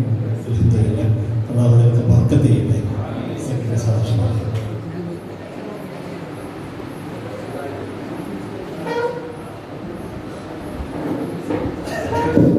അസ്സലാമു അലൈക്കും വറഹ്മത്തുള്ളാഹി വബറകാതുഹു. നമ്മുടെ നിലപാടുകളുടെ രാജകുമാരൻ സത്താർ സാഹിബ് അവരുടെ പ്രൗഢോജ്വലമായ പ്രഭാഷണത്തിന് ശേഷം ഇൻഷാ അല്ലാഹ് നമ്മുടെ അവസാന സെഷനിലേക്ക് കടക്കുകയാണ്. നമ്മുടെ നാടിന്റെ ദീനി പ്രവർത്തനങ്ങൾക്ക് വേഗത കൂട്ടാൻ വേണ്ടി SKSFന്റെ പ്രവർത്തനം, SKSFന്റെ പ്രവർത്തകരെ വളരെ അത്യാവശ്യമാണ്.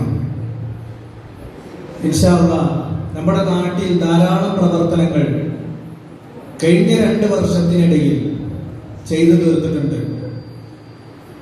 നമ്മുടെ നാട്ടിലെ ഒരു തല മുതൽ മറ്റേ തല വരെ നോക്കുകയാണെങ്കിൽ ആരൊക്കെ രോഗിയായി കടന്നിരിക്കുന്നോ അർഹതയുള്ള മുഴുവൻ ആളുകൾക്കും നമ്മുടെ സഹചാരി സെക്രട്ടറി റാഫിയുടെ ശക്തമായ ഇടപെടൽ കാരണത്താൽ ലക്ഷക്കണക്കിന് രൂപ വാങ്ങി സംസ്ഥാന കമ്മിറ്റിയിൽ നിന്ന് വാങ്ങി ഓരോ രോഗിയുടെ പേഴ്സണൽ അക്കൗണ്ടിലേക്ക് അയച്ചു കൊടുക്കാൻ ഇൻഷാ അല്ലാഹ് നമ്മുടെ കഴിവിന്റെ പരമാവധി ശ്രമിച്ചിട്ടുണ്ട്. അതാണ് ഏറ്റവും വലിയ പ്രവർത്തനം. ഞാൻ ഇപ്പോ 2 വർഷം പ്രവർത്തിച്ചിലെ ഏറ്റവും വലിയ വളരെ അഭിമാനത്തോടുകൂടെ പ്രവർത്തിക്കാൻ കഴിഞ്ഞത് നമ്മുടെ നാട്ടിൽ പാവപ്പെട്ട രോഗികൾ, ഒരു നേരത്തിന് മരുന്ന് പോലും ഇല്ലാത്ത ആളുകൾക്ക്, ധാരാളം ആളുകൾക്ക് 5000, 6000 അവരുടെ പേഴ്സണൽ അക്കൗണ്ടിലേക്ക് നേരെ സംസ്ഥാന കമ്മിറ്റി നമ്മുടെ റിപ്പോർട്ടിന്റെ അടിസ്ഥാനത്തിൽ എത്തിച്ചു കൊടുക്കാൻ കഴിഞ്ഞിട്ടുണ്ട്. അല്ലാഹു സുബ്ഹാനഹു വ തആല അർഹമായ പ്രതിഫലം നൽകി അനുഗ്രഹിക്കട്ടെ. അതുപോലെ തന്നെ നമ്മളെല്ലാവരും ഏറ്റെടുക്കേണ്ട ഒരു പ്രവർത്തനമാണ് നമ്മുടെ CDP. നമ്മുടെ നാട്ടിൽ 5 വർഷത്തിനുള്ളിൽ ധാരാളം ഗവൺമെന്റ് ഉദ്യോഗസ്ഥന്മാർ ഇവിടെ ഉണ്ടാകണം. ഇൻഷാ അല്ലാഹ് ഗവൺമെന്റ് ഉദ്യോഗസ്ഥന്മാർ നമ്മുടെ രാജ്യത്ത് നമ്മുടെ മുസ്ലിംകളുടെ ഇടയിൽ ഉണ്ടായാലുള്ള അവസ്ഥ, സാഹചര്യം, അതിന്റെ മെച്ചത്തെ കുറിച്ചാണ് നമ്മുടെ സത്താർ സാഹിബ് ഇത്രയും നേരം പ്രഭാഷണം നടത്തിയത്. ഇൻഷാ അല്ലാഹ് ലക്ഷക്കണക്കിന് രൂപയുടെ 2 വർഷക്കാലത്തെ കണക്ക് ഇവിടെ അവതരിപ്പിക്കുകയാണ്. 2020-22 കാലയളവിലെ വരവ് ചെലവ് കണക്ക്. ആകെ വരവ് ഓപ്പണിംഗ് ബാലൻസ് 4755. നമ്മുടെ ഈ വർഷത്തെ ഈ കമ്മിറ്റിയുടെ തുടക്കത്തിൽ നടന്ന കല്ലൂർ ഉസ്താദ് അനുസ്മരണം, അതിലെ വരവ് 5,07,898. സഹചാരി സംസ്ഥാന കമ്മിറ്റിക്ക് നമ്മുടെ പള്ളിയിൽ നിന്ന് പിരിച്ചു കൊടുത്തത് 45,000 രൂപ, 2 പ്രാവശ്യമായിട്ട് 2 റമദാനിൽ. ആ സഹചാരി നമുക്ക് ലഭിച്ചത് 1,23,000 രൂപ. 45,000 രൂപ നമ്മള് സ്റ്റേറ്റ് കമ്മിറ്റിക്ക് കൊടുത്തു. നമ്മൾ വാങ്ങിയത് 1,23,000 രൂപ. സംഭാവനയായി ലഭിച്ചത് 30,248. സൗദത്തിന്റെ പഴയ ബാലൻസ് ആയി നമുക്ക് ലഭിച്ചത് 35,734. നമ്മുടെ സൗദത്തില് 2 കടകളുണ്ട്, അതിൽ നിന്നും വാടകയായി ലഭിച്ചത്. അതുപോലെ തന്നെ നമ്മുടെ ജനറേറ്റർ വസ്തുക്കളൊക്കെ അത് വാടക ഇനത്തിൽ ലഭിച്ചത് 74,050 രൂപ. കല്യാണ ധനസഹായം നമ്മുടെ കല്ലൂർ ഉസ്താദ് സ്മാരക സൗദ ഗ്രൂപ്പിൽ നമ്മൾ പിരിച്ച ധനസഹായം 1,13,151 രൂപ. നമ്മുടെ സുപ്രഭാതം ചലഞ്ചിലൂടെ നമ്മൾ 100 കണക്കിന് വരിക്കാരെ നമുക്ക് ഇവിടെ ചേർക്കാൻ കഴിഞ്ഞിട്ടുണ്ട്. അതിൽ നിന്ന് ലഭിച്ചത് 1,12,000 രൂപ. പിന്നെ പഴയ സാധനം വിറ്റത് 350 രൂപ. തയ്യോട്ടിച്ചിറ മജ്ലിസിനൂർ കുറച്ച് പൈസ നമ്മുടെ സൗദത്തിന്റെ പണിക്ക് വേണ്ടി നമുക്ക് നൽകിയിരുന്നു, 15,000 രൂപ. അതുപോലെ 55 മജ്ലിസിനൂർ 1,500 രൂപ. സൗദം നവീകരണ കളക്ഷൻ ഇപ്പോ ടൈലിട്ടു. നമ്മുടെ സൗദം ഇപ്പൊ വളരെ ഭംഗിയായിട്ട് ടൈലിട്ടിട്ടുണ്ട്. അതിനുവേണ്ടി നമ്മള് കല്ലൂർ ഉസ്താദ് സ്മാരക സൗദ ഗ്രൂപ്പിൽ പിരിച്ചിട്ടുണ്ട് 63,000 രൂപ. അത് ലഭിച്ചത് മാത്രമേ ഉള്ളൂ 63,000 രൂപ. പിന്നെ നമ്മൾ ഡൽഹിക്ക് വേണ്ടി ഒരു ധനസഹായം നമ്മുടെ പള്ളിയിൽ നിന്ന് പിരിച്ചിരുന്നു 15,000 രൂപ. അങ്ങനെ ആകെ വരവ് 11,25,686 രൂപ. 11,25,686 രൂപ. ഇനി ആകെ ചെലവ് അനുസ്മരണത്തിന് വേണ്ടി വന്ന ചെലവ് 2,84,820. കല്യാണ ധനസഹായം 1,03,000 രൂപ. ഡൽഹി ധനസഹായം നമ്മള് പള്ളിയിൽ നിന്ന് പിരിച്ചു കൊടുത്തത് നമ്മുടെ സ്റ്റേറ്റ് കമ്മിറ്റി ഏൽപ്പിച്ചത് 15,000 രൂപ. നിർമ്മാണ പ്രവർത്തനങ്ങൾക്ക് വേണ്ടി 2,06,540 രൂപ. നമ്മുടെ സൗദത്തിന് മുമ്പ് കുറച്ച് കടം ഉണ്ടായിരുന്നു, ആ കടം വീട്ടിയത് 2,15,300 രൂപ. സഹചാരി ലഭിച്ചത്, സഹചാരി നമ്മളെ രോഗികൾക്ക് കൈമാറിയത് 1,23,000 രൂപ. അതുപോലെ തന്നെ പള്ളിയിൽ നിന്നും സഹചാരി കണക്ഷന് 45,000 രൂപ. മൊമെന്റോ നമ്മളെ +2 അതേപോലെ തന്നെ 10ാം ക്ലാസ് വിജയിച്ചവർക്ക്, അതുപോലെ തന്നെ ഹാഫിളായവർക്ക്, അതുപോലെ തന്നെ നമ്മുടെ സ്ഥാപനങ്ങളിൽ നിന്നൊക്കെ നല്ല റാങ്കോട് കൂടെ പാസ്സായവർക്കൊക്കെ നമ്മൾ മൊമെന്റോ കൊടുത്തിരുന്നു. അത് 8,640. ചീർണി ഇനത്തില് 2,819. Current bill 5,907. Notice flux 2,810. ക്ലീനിങ്ങിന് വേണ്ടിയിട്ട് 850 രൂപ. സുപ്രഭാതം 1,06,550 രൂപ. ക്യാബിനറ്റ് നമ്മൾ മുനവ്വർ ഇസ്ലാം മദ്രസയിൽ നടത്തി ഒരു 1ാം വാർഷികം. നമ്മൾ ഈ വർഷത്തെ ഈ കമ്മിറ്റിയുടെ 1ാം വാർഷികം നടത്തിയത് 4,145 രൂപ. സ്റ്റേഷനറി ഇനത്തില് 6,250. കൊടിമരം സ്ഥാപിച്ചു നമ്മൾ, അതിന് 2,000 രൂപ. സംഭാവനകൾ കിട്ടിയത് 4,700. സംഭാവന കിട്ടുക പറഞ്ഞാല് ചെലവായി കൊടുത്ത നമ്മൾ മേലെ കമ്മിറ്റിക്ക് കൊടുത്തത്. ഇപ്പോ ക്ലസ്റ്റർ കമ്മിറ്റിക്ക് എന്തെങ്കിലും പിരിവുണ്ടാവും, അപ്പൊ നമ്മൾ സംഘടനയിൽ നിന്ന് കൊടുക്കുക 4,700 രൂപ. വാടക ആയിട്ട് കൊടുത്തത് ഇപ്പോ വാഹനത്തിന്റെ വാടക, ഓട്ടോ വാടക, അതൊക്കെ ആയിട്ട് 2,030 രൂപ. പിന്നെ നമ്മുടെ നാട്ടില് ചില ക്ലാസ്സുകൾ 10ാം ക്ലാസ്സിന്റെ അതുപോലെ തന്നെ +2ന്റെ ഒക്കെ ക്ലാസ് കോച്ചിങ്ങിന് വേണ്ടി ആളെ കൊടുത്തിരുന്നു. അപ്പൊ അതിന് വേണ്ടിയിട്ട് 1,590 രൂപ. അങ്ങനെ ആകെ ചെലവ് 11,40,981 രൂപ. ആകെ വരവ് 11,25,686. ആകെ ചെലവ് 11,40,981 രൂപ. 15,295 രൂപ നമ്മുടെ സംഘടനക്ക് ഇപ്പൊ കടണ്ട്. പക്ഷെ അതിലെന്തെങ്കിലും സംശയം ഉണ്ടെങ്കിൽ ചോദിക്കാം.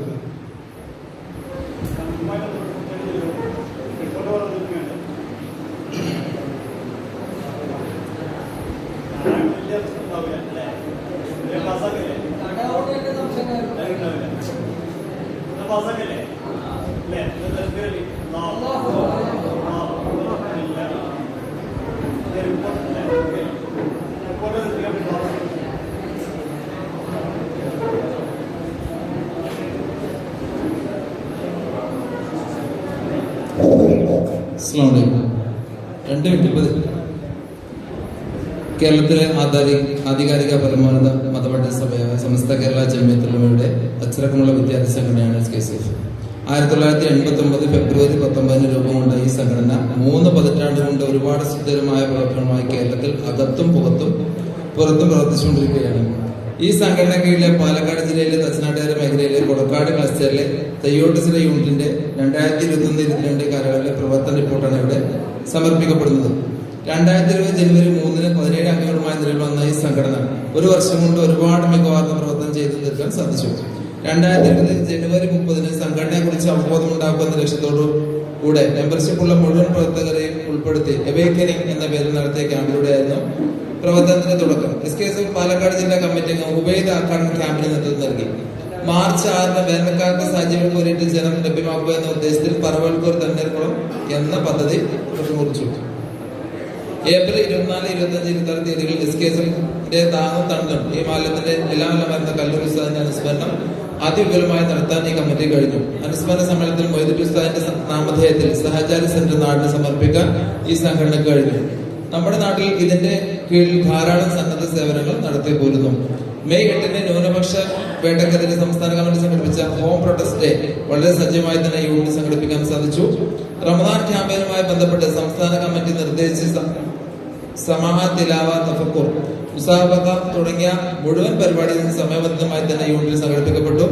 അലിൽ മുനൂറുള്ള എന്ന ശീർഷത്തിൽ കല്ലൂർ സ്മാരക സൗധ വാട്സ്ആപ്പ് ഗ്രൂപ്പിൽ SYS-യുമായും ചേർന്ന് റമദാനിലെ നാട്ടിലെ പണ്ഡിതന്മാർ നേതൃത്വത്തിൽ സംഘടിപ്പിച്ച ദീനി പഠനങ്ങൾ വലിയ ജനശ്രദ്ധ നേടി. എല്ലാ റമദാനും സംസ്ഥാന കമ്മിറ്റി നടത്തുന്ന സഹചാരി കളക്ഷൻ 20,000 രൂപ സ്വരൂപിച്ച് ക്ലസ്റ്ററിൽ 1ാം സ്ഥാനം നേടാൻ യൂണിറ്റിന് സാധിച്ചു. ജൂൺ 12-ന് SSLC+2 പരീക്ഷകളിൽ മികച്ച വിജയം നേടിയ വിദ്യാർത്ഥികളെയും PG യൂണിവേഴ്സിറ്റി പരീക്ഷ റാങ്ക് നേടിയ വിദ്യാർത്ഥിയെയും ട്രെൻഡ് സമിതി കീഴിൽ അനുമോദിച്ചു. ആഗസ്റ്റ് 1-ന് ട്രെൻഡ് സമിതി കീഴിൽ യൂണിറ്റ് പരിധിയിൽ SSLC വിജയിച്ച വിദ്യാർത്ഥികൾക്കിടയിൽ സർവേ നടത്തുകയും അവർക്ക് ഉപരിപഠനത്തിന് ആവശ്യമായ കരിയർ ഗൈഡൻസ് നൽകുകയും സൗജന്യമായി +1 രജിസ്ട്രേഷൻ നടത്തുകയും ചെയ്തു. ഒട്ടേറെ വിദ്യാർത്ഥികൾക്ക് സഹായം ചെയ്യാൻ കമ്മിറ്റിക്ക് സാധിച്ചു. വിഹായക്ക് കീഴിൽ പള്ളി ശുചീകരണം, മദ്രസ ശുചീകരണം, ലോക്ക്ഡൌണിന് ശേഷം ജുമാ പുനരാരംഭിച്ചപ്പോൾ പ്രോട്ടോകോൾ അനുസരിച്ച് ജുമാ നടത്താൻ സന്നദ്ധ സേവന രംഗത്ത് നിറസാന്നിധ്യമായി പ്രവർത്തിക്കാൻ സാധിച്ചു. അവസാനമായി സത്തർക്ക പറഞ്ഞ CDP നമ്മൾ ആദ്യം ഒരുപാട് സംസാരിച്ച് അങ്ങനെ ആളുകളെ കിട്ടി. അപ്പോഴും കൊറോണ വന്നു. ലാസ്റ്റ് ഒരു 10-25 കുട്ടികളെ കിട്ടി. അത് വെച്ച് നമ്മൾ എന്ത് ചെയ്തു, റസാഖ് മാഷ കൊടുത്തവർക്ക് ഓറിയന്റേഷൻ ക്ലാസ് കൊടുത്തു. അൽഹംദുലില്ലാഹ് ഇപ്പോൾ നമ്മൾ രജിസ്റ്റർ ചെയ്യാൻ തയ്യാറായി 20 കുട്ടികളുണ്ട്. ഇനിയും ഒരുപാട് പേര് സത്തർക്ക പറഞ്ഞാൽ നമുക്ക് കിട്ടേണ്ടതുണ്ട്. ഇൻഷാ അല്ലാഹ് അത് അടുത്തൊരു സിറ്റിംഗ് നടക്കാൻ പോകുന്നു. അതാണ് നമ്മുടെ യൂണിറ്റിന്റെ ഏറ്റവും ഇപ്പോൾ റെലവന്റ് ആയിട്ട് നിൽക്കുന്ന പ്രവർത്തനം. ഇൻഷാ അല്ലാഹ് അതുപോലെ മുന്നോട്ട് പോകാൻ അള്ളാഹു തൗഫീഖ് നൽകുമാറാട്ടെ. ആമീൻ. അസ്സലാമു അലൈക്കും.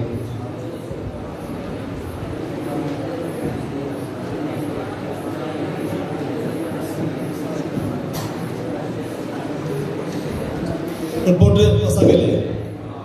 പേജ് ഓർമ്മിക്കാം. അസകല്ലേ? അതല്ല, ഇതിന്റെ അഭിപ്രായം പറഞ്ഞോളി. ഉണ്ടോ? ഇൻഷാ അല്ലാഹ് ഇവിടെ നല്ല നിർദ്ദേശങ്ങൾ ഒരുപാട് കിട്ടിയിട്ടുണ്ട്. അത് ഇൻഷാ അല്ലാഹ് ഇവിടെ തന്നെ പുതിയ കമ്മിറ്റി വന്നതിന് ശേഷം എല്ലാവരും ഒരുപാട് നല്ല കാര്യങ്ങൾ, ഇസ്ലാമിക് ക്ലാസ്സസ് സംഘടിപ്പിക്കണം, ടൂർ പോകണം, സിയാറത്ത് വേണം, CDP സജീവമാവണം, റിലീഫ് വേണം, SSC+2 കോച്ചിങ് ക്ലാസ്സുകൾ വേണം, മയ്യത്ത് പരിപാടി ക്ലാസ് വേണം, കൗൺസിൽ ക്യാമ്പുകൾ വേണം, മോട്ടിവേഷൻ ക്ലാസ്സുകൾ വേണം, കല്ലൂർസ്ഥാന അനുസ്മരണം വേണം, പിന്നെ മരണപ്പെട്ടവർക്ക് വേണ്ടി പ്രത്യേക പ്രാർത്ഥിക്കുക, ഇങ്ങനെ തുടങ്ങി ഒരുപാട് നിർദ്ദേശങ്ങളുണ്ട്. ഇൻഷാ അല്ലാഹ് അതൊക്കെ പുതിയ കമ്മിറ്റി വന്നതിന് ശേഷം അവരെ കൂട്ടി വിളിച്ചിരുത്തിയിട്ട് നടപ്പിലാക്കണം. അതത്ര തൗഫീഖ് നൽകി അനുഗ്രഹിക്കട്ടെ.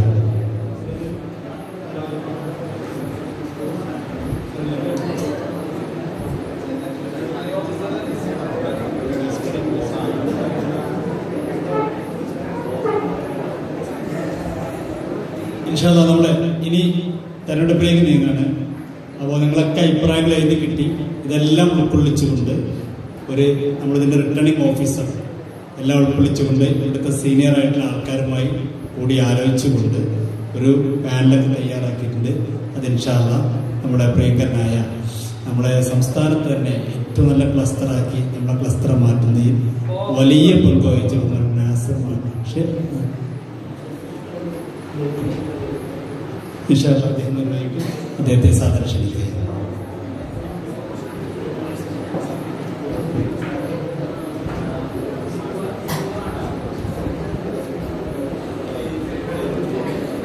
അസ്സലാമു അലൈക്കും വറഹ്മത്തുള്ളാഹി. നമ്മുടെ തെയ്യോത്സവ യൂണിറ്റിൽ 315 മെമ്പർമാരാണുള്ളത്. അപ്പൊ 15 മെമ്പർമാർക്ക് ഒരു കൗൺസിലറാണ് ക്ലസ്റ്ററിലേക്ക് വേണ്ടത്. ആ നിലയ്ക്ക് 21 കൗൺസിലർമാരാണ് ആദ്യം നമ്മൾ വായിക്കുന്നത്. ഇവർക്ക് ശാഖയിൽ ഒരു സ്ഥാനം ഉണ്ടാവില്ല. ക്ലസ്റ്ററിലും മേഖലയിലും ജില്ലയിൽ മേൽഘടകത്തിലായിരിക്കും സ്ഥാനം.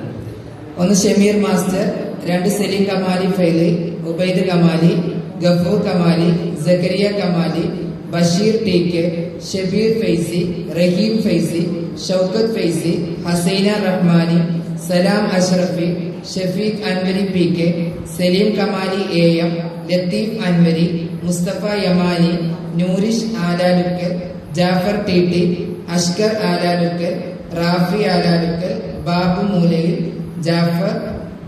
ഇത്രയും 21 ആളുകളാണ് ക്ലസ്റ്റർ കൗൺസിലർമാരായിട്ട് തന്നിട്ടുള്ളത്.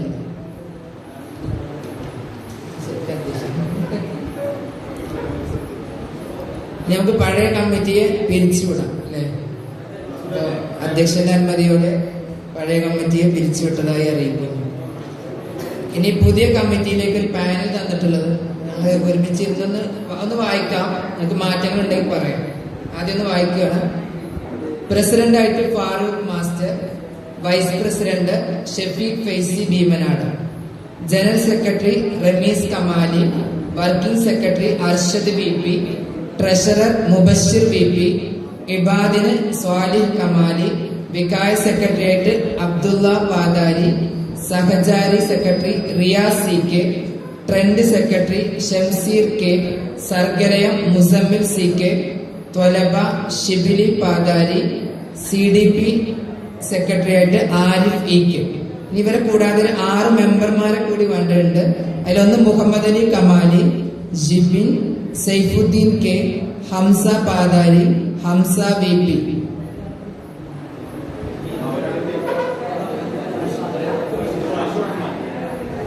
അബ്ദുറഹ്മാൻ.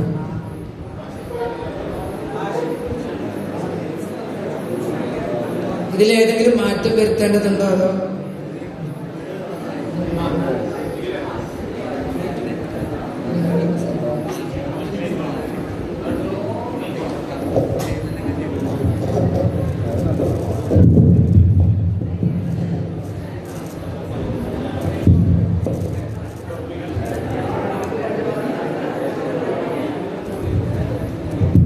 ശ്രദ്ധിക്കുക, നമ്മുടെ പരിപാടി അവസാനിപ്പിക്കാൻ വേണ്ടി പോകണം. ഇപ്പൊ ഒരു പാനൽ ഇവിടെ വായിച്ചു.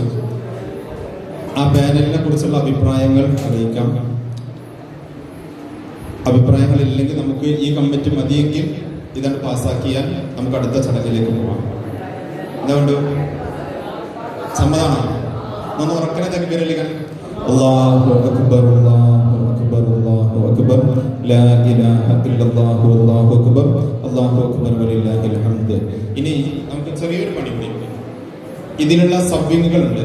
നമുക്ക് SKSFന് കീഴിലായിക്കൊണ്ട് 6-7 സബ്വിങ്ങുകളുണ്ട് യൂണിറ്റ് തലങ്ങളിൽ വരേണ്ടത്.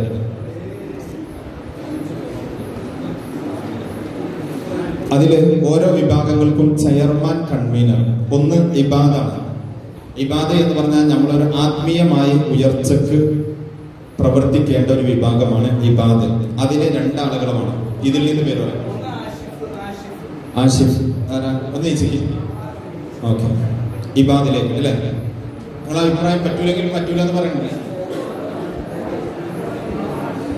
ഒരാളെ കൂടി.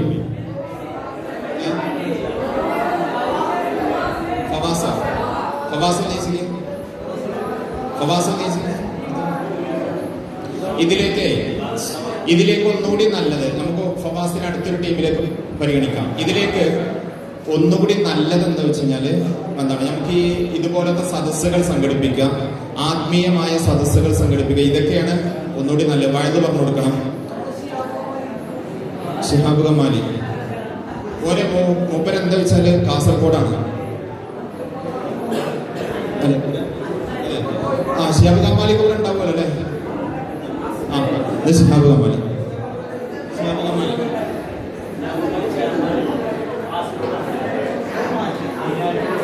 അടുത്തത് വിഖായ. വിഖായ നമുക്കറിയാലോ അല്ലെ? നമ്മുടെ ഇവിടുത്തെ പ്രവർത്തനങ്ങളിലൊക്കെ മുൻപന്തിയിൽ ഉണ്ടാകേണ്ട ഒരു വിഭാഗമാണ് വിഖായ.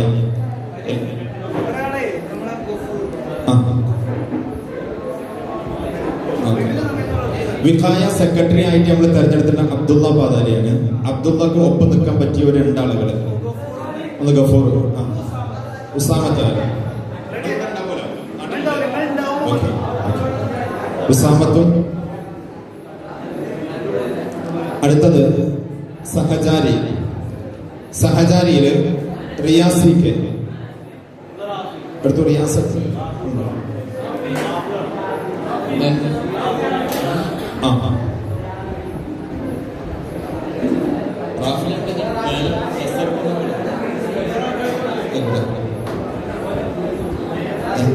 ഒന്ന് റാഷിദായ ഹംസ എക്സിക്യൂട്ടീവ് ഉണ്ട്. ഹംസ എക്സിക്യൂട്ടീവ് ഉണ്ട്. ഉമർ അലി സഹചാരി.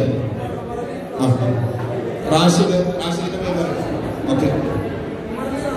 ഇനി ട്രെൻഡ് പറഞ്ഞ വിദ്യാഭ്യാസ സമിതിയാണ്. ഇവിടെ കോച്ചിങ് ക്ലാസ്സുകൾ നടത്താം. നേരത്തെ പറഞ്ഞ ആളായിരുന്നു ഫവാസ് അല്ലേ? റാഷിദ് ഗൾഫിൽ പോവാ.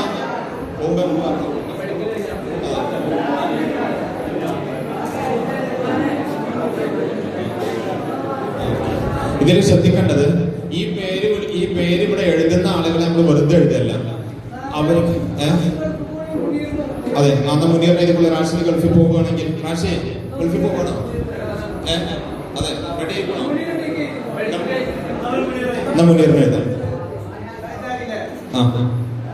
ട്രെൻഡിലെ നമ്മൾ ഈ പേര് എഴുതുന്ന ആളുകളെ നമ്മൾ വെറുതെ ഒരു കടലാസിൽ എഴുതല്ല.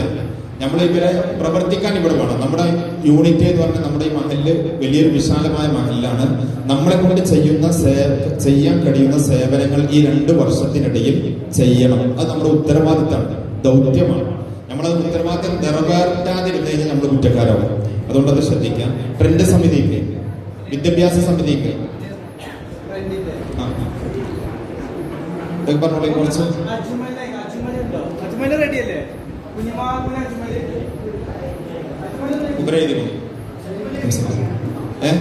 അജ്മൽ എടുത്തു ഒന്ന് എഴുന്നേറ്റ്. ഓക്കെ. ഇവിടെ PGക്ക് പഠിക്കണവരുണ്ടോ? ഡിഗ്രി PGക്കൊക്കെ പഠിക്കണവരെന്ന് വെച്ചാൽ ഹംസ എക്സിക്യൂട്ടീവിലൊന്നും. BEd പഠിക്കണ ആരാ പറഞ്ഞേ?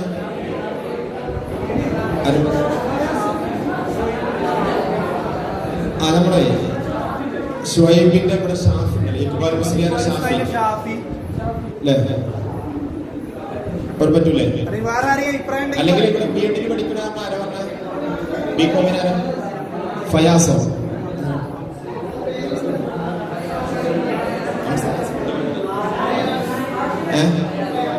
ഫയാസ് എന്തിനാ പഠിക്കണേ?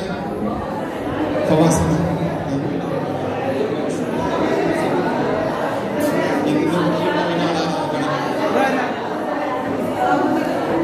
വെറുതെ പേര് പറഞ്ഞിട്ടില്ലേ?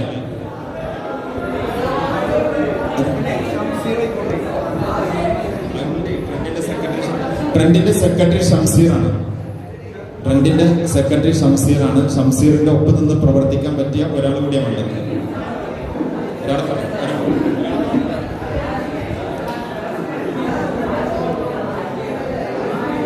പുറത്തുണ്ടോ?